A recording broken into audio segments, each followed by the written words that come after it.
Martin wasn't just a man who dreamed. He gave his life for that dream. And Coretta, she wasn't just his wife. She became the keeper of that dream. This isn't just a love story. It's the story of a dream that refused to die, and the woman who made sure it lived on. I was born with a sermon in my veins. Atlanta, 1929. Daddy King thundered justice from the Ebenezer pulpit, while Mama tuned our lives to gospel harmonies. When I was 5, I stood on a wooden crate and echoed my father's benediction. The congregation laughed, then cried, because a child's echo sometimes sounds like prophecy. School sharpened my tongue, but Montgomery buses and Georgia chain gangs sharpened my conscience. At Morehouse, I devoured Thoreau, Gandhi, Niebuhr, ink that made blood boil. Yet a question kept nagging. Where does a storm find its calm? Boston felt like that calm in 1951. I entered the BU School of Theology, shivering in a northern wind that smelled of libraries and possibilities. Weekends, I preached at 12th Baptist, perfecting cadence the way a jazzman practices riffs. Daring but disciplined. Still, something in my life was missing a melody. Neri Powell thought she knew the missing note. "There's a young woman at the New England Conservatory," she said, sliding me 10 digits on a scrap of paper. "She's not impressed by preachers. Bring your best argument." I dialed. A low, measured voice answered. Coretta Scott speaking. Lightning traveled the coil. By the end of the call, I invited her to coffee. By the end of the week, I wrote Mama that I'd found the woman I would marry. Our first meeting was on a green Plymouth coupe parked under Boston's rain. She opened the door, looked me up and down, 5'7" in an oversized tweed coat, and said, "You'll have to do better than a first impression." I laughed so hard the wipers paused. That laugh stitched us together. On the November evening, we walked the banks of the Charles. She spoke of spirituals and Schubert. I spoke of sit-ins that hadn't happened yet. I asked what she wanted from life. "Justice with a backbeat," she said. I replied, "I can supply the justice if you handle the rhythm." The wind carried our promise across the water. June 18, 1953, Marion, Alabama. We married on her parents' front lawn. Daddy King read the vows beneath a wooden arch draped in magnolias. A segregation clerk stamped "colored" on our license, but my eyes stamped "boundless" on her soul. Montgomery came calling 2 years later. A brown paper leaflet read, "Woman arrested for refusing bus seat." I breathed in Coretta's courage, exhaled a summons to thousands. The world now knows that year as the Montgomery Bus Boycott. I remember it as the winter Coretta lit kerosene heaters in our living room, so strategy sessions could run past midnight. Threats rang our phone like a demented metronome. One night, an actual stick of dynamite tore the porch. I ran outside, ready to fight ghosts, but Coretta stood behind me, shielding our newborn Yolanda in her arms. "If anything happens to me," I whispered, "promise you'll carry on." She answered, "If anything happens, we'll carry on." Jail cells became pulpits, courtrooms, cathedrals.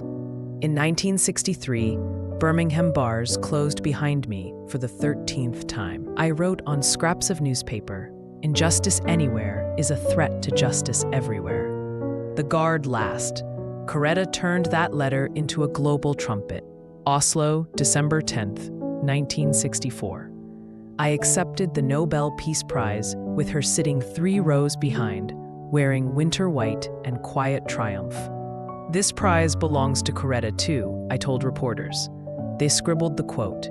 She simply squeezed my hand. The road home crawled through Selma marches, Chicago slums, Memphis sanitation lines. On April 4th, 1968, a rifle slug stole my breath at the Lorraine Motel. I did not see the balcony floor, I saw Coretta's face, steady as a steeple, and I knew the dream would outlive the dreamer. Before I was anyone's widow or wife, I was a girl who outran Alabama cotton rows with hymns on her tongue. Hezekiah Scott taught me to plow courage into red clay. Mother handed me a hymn book and said, "Sing so loud that even Jim Crow can't drown you." At Antioch College, I trained soprano scales while training my nerves against bomb threats. The Ku Klux Klan had already torched our home once. Graduate fellowship led me to Boston's conservatory in 1951. Scholarships paid tuition. I paid the rest with night factory shifts that stained my sheet music with nickel dust. Then a theology student rang me up, voice syrup smooth but with thunder below. I resisted. Musicians detest cliches, and "I have a dream" sounded dangerously like one. Yet, his laughter, bright, surprised, felt like syncopation. Our first date, he quoted Mozart to describe Gandhi. I replied with spirituals to critique capitalism. Sparks. He proposed with the line, "You have everything I ever wanted in a wife." I shot back, "You don't even know me." But I did accept the ring, on the condition my career would never be his shadow.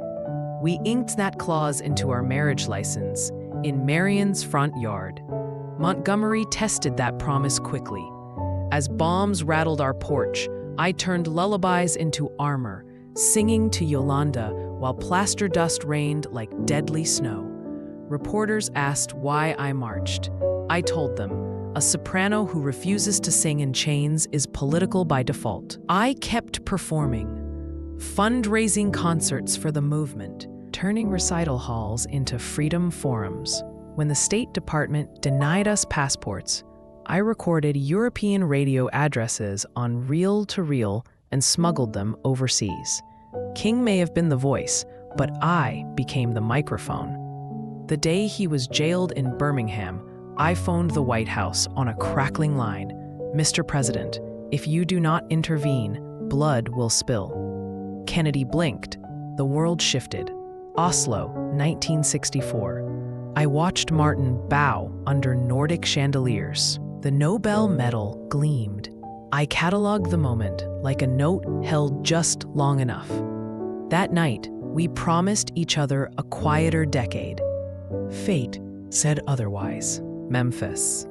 April 4th, 1968. A phone call split my heart from its rhythm. I flew to Tennessee with 4 children who still smelled of bedtime stories. At the funeral, I stood over the casket and thought, a bullet can kill a man, not a mission. 3 days later, I led the sanitation march Martin had planned. Reporters counted it a miracle. I counted it survival. Someone thrust a microphone toward me. My voice did not tremble. I asked the nation to continue the work of peace. The echo thundered across America like drums under mourning. I refused to be embalmed in grief. 1969, I founded the King Center for Nonviolent Social Change in Atlanta. Our dining room table became its first boardroom. Within months, Freedom Hall rose, housing my husband's papers and the movement's living pulse. The next 12 years were a legislative trench war. I lobbied every session of Congress for a national holiday honoring Martin. Pundits scoffed, too radical, too expensive, too black. I answered with petitions bearing 6 million signatures and marched down Constitution Avenue, singing, "We shall overcome," on winter-bitten throats. 1983, Reagan signed the bill. 2000, all 50 states finally observed it. Yet, the holiday was never the final bar of the hymn. I campaigned against apartheid, met with Palestinian mothers, and stood beside same-sex couples asking to wed. Journalists labeled me First Lady of the Civil Rights Movement.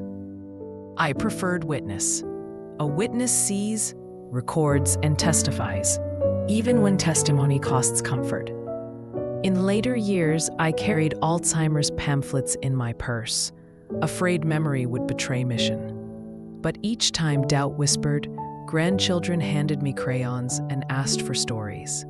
Crayons don't let history fade. My final public act, 2005, was to urge the Senate to renew the Voting Rights Act. My voice cracked on the last syllable, yet galleries wept as if Mahalia Jackson had sung. February 2006, as strokes and ovarian cancer pressed my lungs.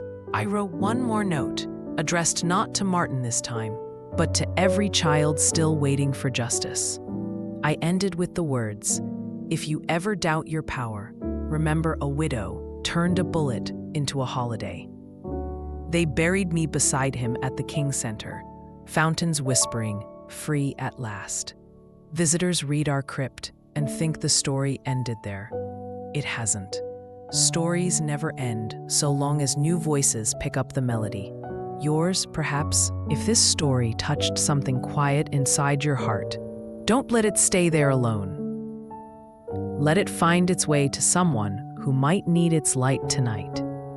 And if you want to keep hearing truths like this, love like this, and courage like this, then leave behind the smallest sign, just enough for us to know you're walking this path with us now. Soft instrumental fade out. Because sometimes your smallest gesture can carry the biggest story into someone else's silence.